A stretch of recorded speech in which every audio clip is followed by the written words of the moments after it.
जैसे कि आपने नोटिस किया होगा कि हमारा कैलेंडर ईयर अब ओवर होने वाला है और इस टाइम मार्केट के अंदर कुछ डेटा पॉइंट्स निकलते हैं जिससे पता चलता है कि हर कंट्री ने कैसे परफॉर्म किया है as compared to other countries.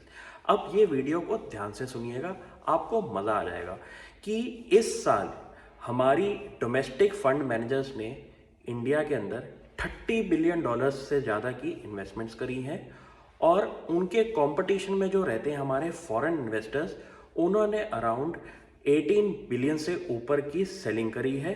लेकिन आपने नोटिस किया होगा कि जब फाइनेंशियल क्राइसिस हुए थे 2008 के अंदर, तब इन्हीं फॉरेन इन्वेस्टर्स ने हमारी मार्केट के अंदर अराउंड 13 बिलियन से ज़्यादा की सेलिंग करी थी, जिसकी वजह से हमारा शेयर बाजार मार्केट भी जो है वो अराउंड 30 से 40% टूट चुका था।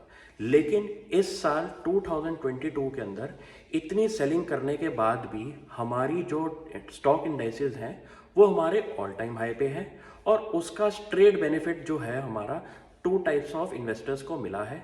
जैसे कि हमारे रिटेल इन्वेस्टर्स ने पिछले 6 से 7 महीनों में मार्केट की जितनी भी पिटाई है उसको झेला और उन्होंने अपनी फंड बाइंग करते रहे, जिसकी वजह से मार्केट ऑल टाइम हाई पे आ चुकी है और उसका direct benefit in retail investors को मिला।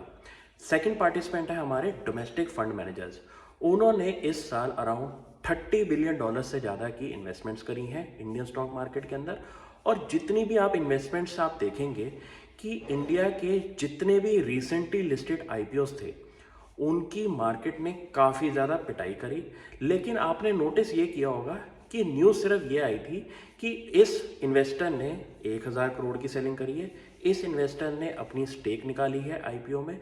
लेकिन कोई भी ये नहीं बता रहा था कि कितने फंड मैनेजर्स जो कि हमारे डोमेस्टिक फंड हाउसेस से हैं उन्होंने इन शेयरों को बाय किया। तो मार्केट के अंदर हम लोग डर जाते हैं कि नायका, पॉलिसी बाजार, पेटीएम जैसी कंपनीज के अंदर आज सेलिंग होने वाली है। लेकिन आपने ये नहीं नोटिस किया कि उनकी सेलिंग को बाय करने वाला भी एक पार्टिसिपेंट है जो कि हमारा डोमेस्टिक फंड मैनेजर थे।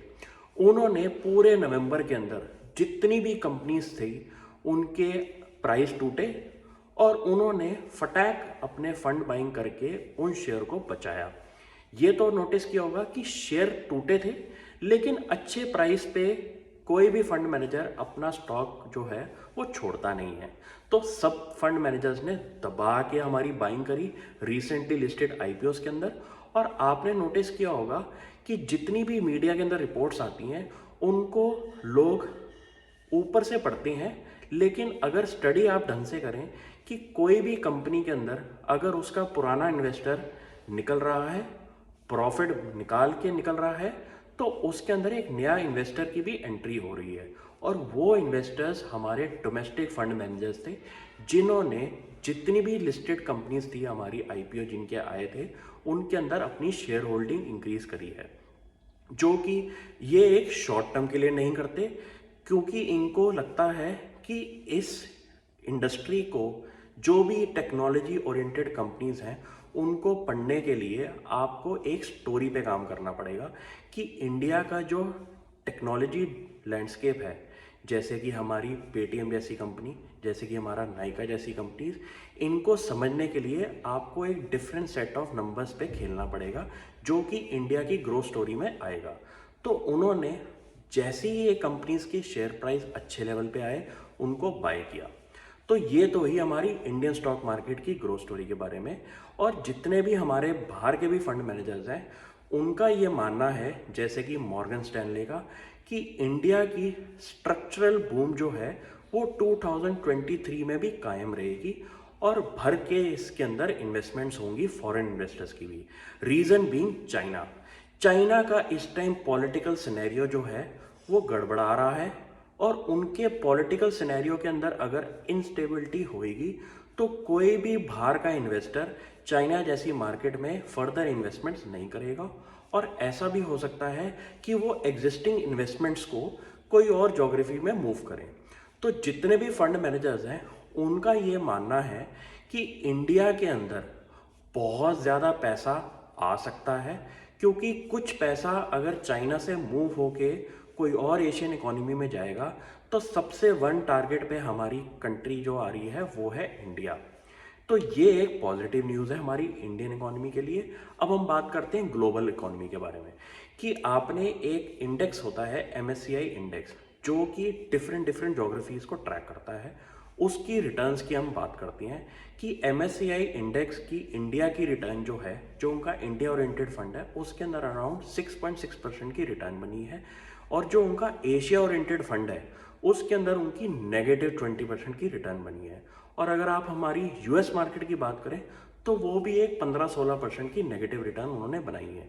तो इसका मतलब ये है कि इंडियन स्टॉक मार्केट ने इस साल सबसे ज़्यादा आउट परफॉर्मेंस दिखाई है, जहाँ की बाकी कंट्रीज़ की इकोनॉमीज़ ने जो स्टॉक प्राइस की रिटर्न्स हैं उसके अंदर नेगेटिव परफॉर्मेंस दिखाई है। ये तो हो चुका इस टाइम हमारा global scenario, different different geographies के बारे में हमने बात करी। अब हम बात करते हैं कि इंडिया की स्ट्रक्चरल बूम स्टोरी का मतलब क्या है। कि इंडिया का मोदी जी ने एक मोमेंटम बना दी है मैन्युफैक्चरिंग सेक्टर को ग्रो करने का। तो जब मैन्युफैक्चरिंग सेक्टर किसी इकोनॉमी के अंदर ग्रो होता है तो उसकी अंदर बहुत सारे अलग अलग सेक्टर्स जो हैं वो भी साइमल्टेनियसली ग्रो होती हैं। जैसे कि कोई भी फैक्ट्री आपको लगानी है तो उसके अंदर बैंक फंडिंग लगती है, तो इंडिया का क्रेडिट साइकिल भी हमारा बढ़ेगा। अगर कोई इकोनॉमी के अंदर एक फैक्ट्री लगेगी तो उसको रॉ मटेरियल्स प्रोवाइड करने के लिए भी डिफरेंट डिफरेंट सेक्टर्स के स्टॉक्स भी बढ़ेंगे।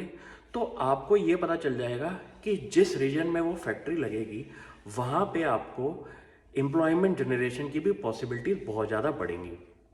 ये तो हो गया स्ट्रक्चरल बूम स्टोरी के बारे में कुछ बातें। प्लस इंडिया की इस टाइम प्रॉफिटेबिलिटी ऑफ कंपनीज की हम बात करें तो वो भी इस टाइम ठीक ठाक है as compared to other countries, क्योंकि इंडियन कंपनीज का सबसे ज़्यादा हमारा फोकस रहता है अपार्ट फ्रॉम IT कंपनी, वो हमारी डोमेस्टिक इकोनॉमी में ऑपरेट करती हैं। जैसे कि हमारे बैंकिंग सेक्टर की कंपनीज, जैसे कि हमारी FMCG कंपनी। तो इन कंपनीज की प्रॉफिटेबिलिटी में कोई दिक्कत नहीं लग रही, बल्कि इंडिया का बैंकिंग सेक्टर के जो कंपनीज हैं उन्होंने इस टाइम रिकॉर्ड प्रॉफिटेबिलिटी दिखाई है सितंबर क्वार्टर के मंथ के अंदर। तो इंडिया की स्ट्रक्चरल स्टोरी जो बाहर के फंड मैनेजर्स कह रहे हैं, उनके कुछ डेटा सेट्स को अगर हम देखें तो मुझे इसमें एक दम लगता है और आने वाला फ्यूचर जो है वो हमारा काफ़ी ब्राइट रहेगा। तो आप इस मार्केट के अंदर बने रहें, आपको काफ़ी ज़्यादा मज़ा आएगा। Thank you.